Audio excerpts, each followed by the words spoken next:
Hola, criaturas del Señor. Vamos a trabajar esta semana nuestro tema que teníamos pendiente de trabajar, que es precisamente sobre la fotosíntesis. Entonces, permítame, solo estoy terminando de arreglar algo aquí en la compu. Vamos a empezar con este tema. Hasta ahorita hemos trabajado la forma de generar energía a través de descomponer los elementos nutricionales que recibimos de los alimentos y cómo es que la célula lo hace. Y hemos trabajado en base a la glucosa, aunque, como hemos visto en algunos métodos, este, la, se pueden ingresar otros elementos, como en el caso del ciclo de Krebs, que pueden ingresar de la beta-oxidación de los ácidos grasos o de la descomposición de las proteínas. Se pueden incluir algunos de los elementos para la fabricación de energía. Pues eso es en la célula animal. Ahora vemos cómo la célula animal envía sus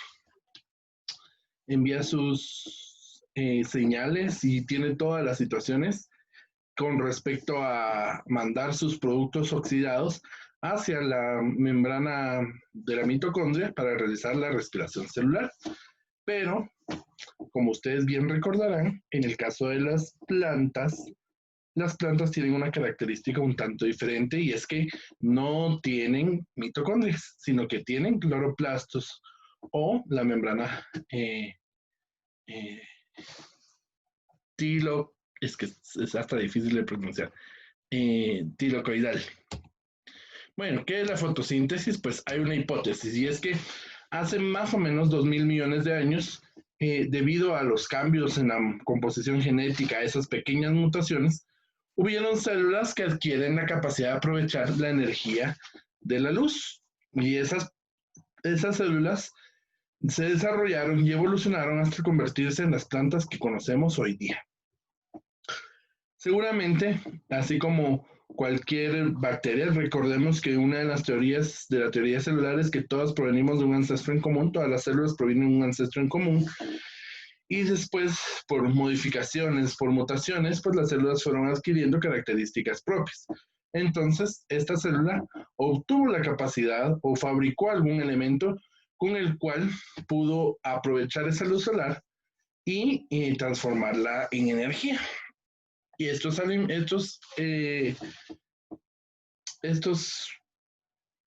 estas células se convirtieron en las células autótrofas, o sea, en aquellas que logran fabricar sus alimentos.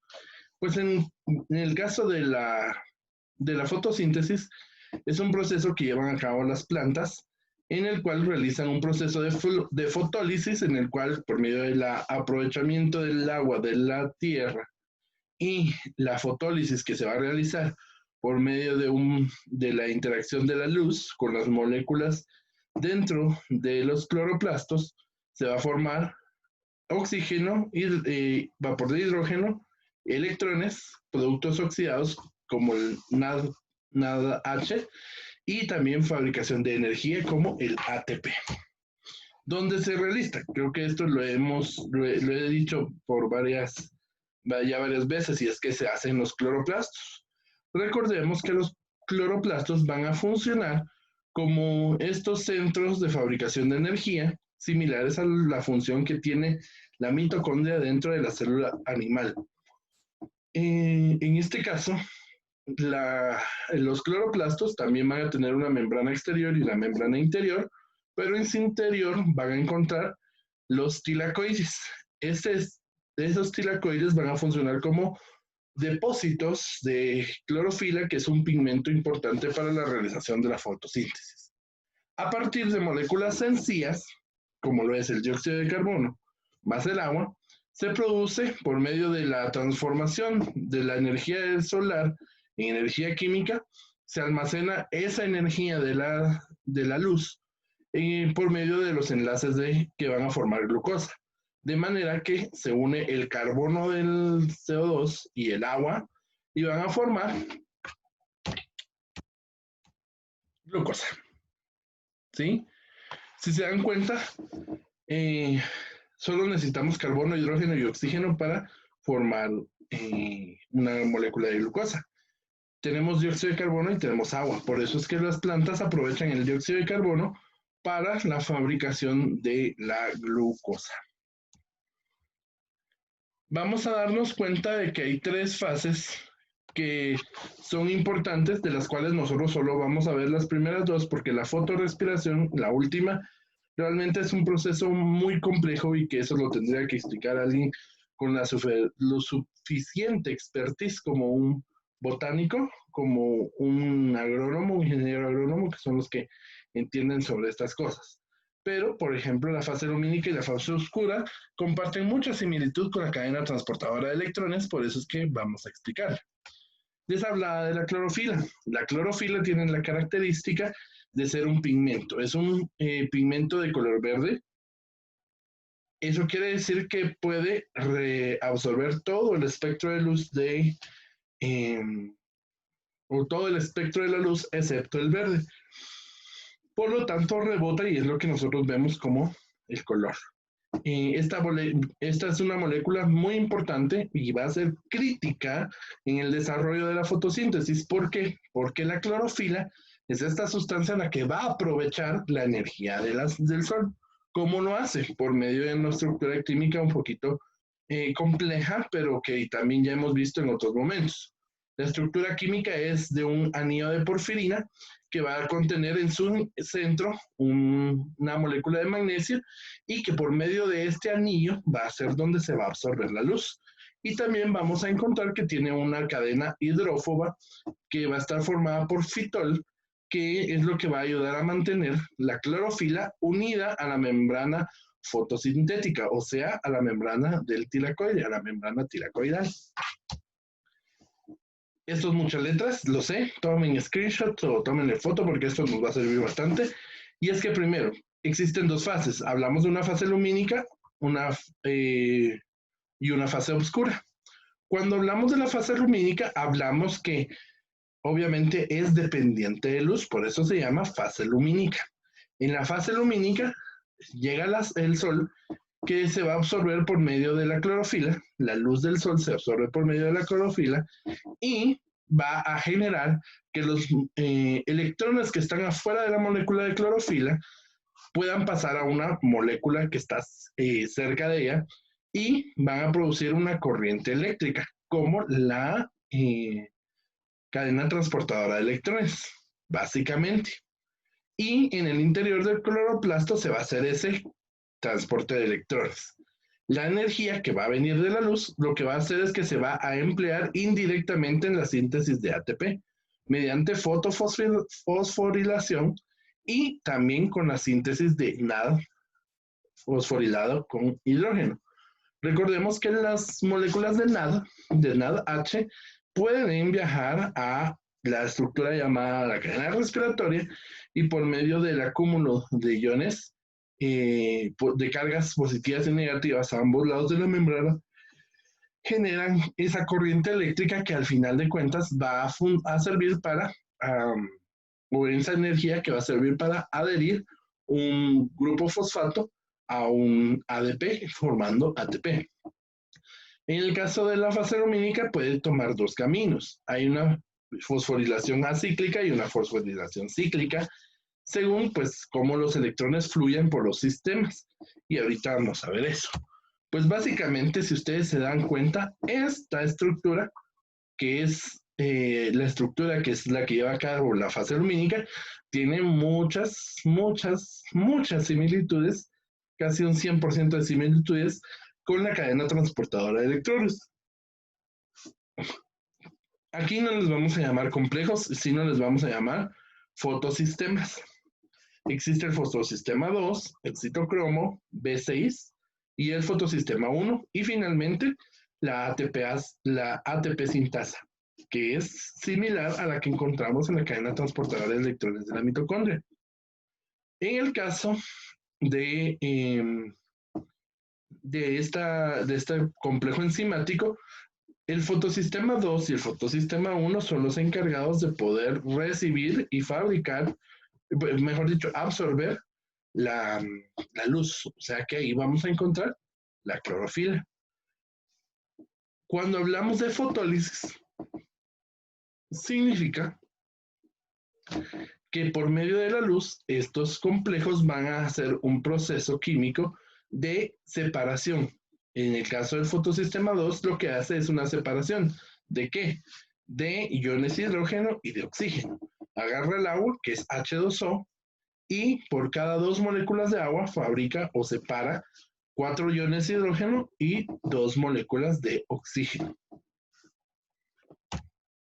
Cuando hablamos de la fosforilación acíclica, se llama así porque esta va a generar la energía por medio de ATP, la energía por medio de la fabricación de los compuestos reducidos, con el propósito de enviarlos a una cadena transportadora. En el caso, pues estos electrones que se van a generar por medio de la fotólisis del agua, por el fotosistema 2, va a generar que estos electrones pasen por la cadena transportadora de electrones que se va a utilizar para fabricar ATP, pero no es un paso directo de fabricación de ATP. Y en el caso de la fosforilación cíclica, por eso se llama cíclica, es de que la misma energía que entra al fotosistema 1 se va a fabricar o se va a utilizar para fabricar el ATP. ¿Qué va a pasar? No interviene el fotosistema 2. Empieza en el fotosistema 1, donde aquí no va a haber fotólisis de agua. ¿Qué significa? Aquí en el fotosistema 1 se recibe la energía y esa energía que hace genera ATP. Directamente la energía se va a almacenar en el fotosistema 2 para enviarla a la ATP sintasa y fabricar de una ATP. No estamos fabricando compuestos intermediarios. ¿Cómo es que las plantas producen oxígeno? Gracias a la fosforilación acíclica. ¿Por qué? Porque si se dan cuenta, en este caso, en el fotosistema 2, que es el encargado de la fosforilación acíclica, va a generar que va a hacer la fotólisis del agua. Aquí los iones de hidrógeno son los que nos interesan porque son los que van a la cadena transportadora, mientras que el oxígeno se libera al ambiente. Y aquí es donde está la producción de oxígeno de las plantas. Ahora bien, en la fase oscura, no se le llama oscura porque se irradice de noche. A esta fase se le llama oscura porque no depende de la luz. Puede ocurrir sin necesidad de que la luz esté puesta o que esté en el sistema. Aquí vamos a encontrar tres ciclos de síntesis. El primero es la fabricación de compuestos de carbono, que va a ser el ciclo de Calvin. La segunda, que es la síntesis de compuestos nitrogenados. Recuérdense que en el ciclo del nitrógeno las plantas tienen un importante papel en la fijación de nitrógeno y la síntesis de compuestos con azufre. Todo derivado del nado fosforilado y del ATP de la fase luminosa, porque el ion sulfato se reduce a ion sulfito, son cuestiones de química, y que básicamente va a tener que volver a reducirse para formar sulfuro de hidrógeno. Y todo lo que es sulfatos, sulfitos y sulfuros están compuestos de elementos de azufre. En este compuesto químico vamos a ver que se va a producir esta reacción química se produce la cisteína, que es uno de los aminoácidos azufrados. ¿Sí? Espero recuerden eso. En el ciclo de Calvin es muy importante porque a través de este sistema en el cual entra ribulosa, pero va a salir glucosa. O sea, va a fabricar el ciclo de Calvin, aprovecha el carbono que estamos recibiendo del CO2, del dióxido de carbono, lo utiliza para poder fabricar una molécula de glucosa. La ribulosa tiene la característica de que es una pentosa. Y si se recuerdan, la pentosa es un carbono o es un carbohidrato formado por 5 carbonos, mientras que eh, la glucosa es una hexosa que está formada por 6 carbonos. ¿De dónde sale el carbono extra para cambiar la ribulosa en glucosa? Exactamente, del dióxido de carbono. Y entonces ahí entra el dióxido de carbono y se va a separar para la formación de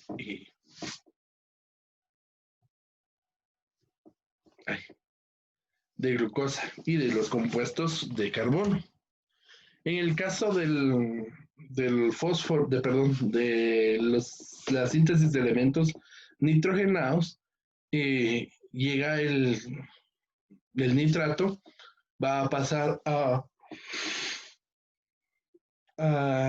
por varias enzimas, principalmente la nitrato reductasa, que le va a ir cambiando la composición química hasta que finalmente con la inversión de ATP se va a formar en ácido glutámico y se va a transformar en aminoácido.